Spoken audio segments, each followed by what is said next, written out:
김건희 특검이 오늘 건진법사 전성배 씨를 구속 이후 세 번째로 불러 조사합니다. 한학자 통일교 총재는 정치적 청탁을 지시한 적이 없었다는 입장을 냈습니다. 취재기자 연결합니다. 안동준 기자.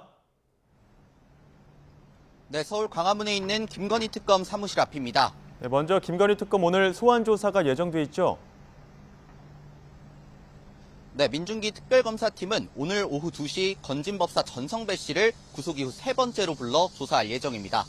전 씨는 지난 2022년 통일교 측으로부터 교단 현안에 대한 8천만 원 상당 청탁성 선물을 김건희 씨에게 전달한 혐의를 받습니다.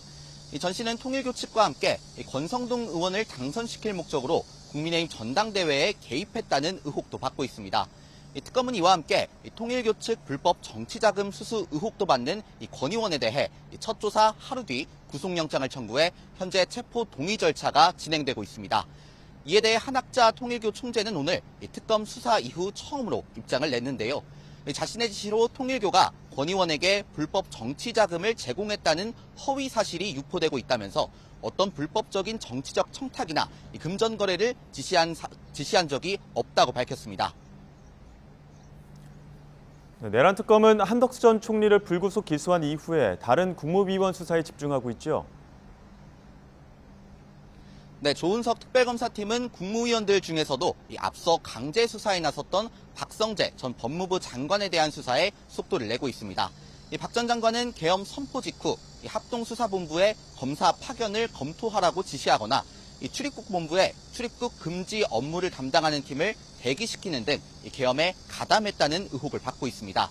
다만 박 전 장관 측은 비상계엄 상황에서 법무부 장관으로서 책무를 다한 것에 불과하다며 위법 부당한 행위는 없었다고 주장하고 있습니다. 특검은 내란 우두머리 방조 혐의를 적용했던 한 전 총리 구속 심사에서 법적 평가에 대해 다툼의 여지가 있다는 법원의 판단을 한 차례 받았는데요. 박 전 장관 등 다른 국무위원들에 대한 내란 관련 어떤 혐의를 적용할지도 집중적으로 들여다보고 있을 것으로 보입니다. 최상병 특검 수사 상황은 어떻습니까? 네, 이명현 특별검사팀은 어제 황유성 전 국군 방첩사령관을 참고인 신분으로 불러 조사했습니다.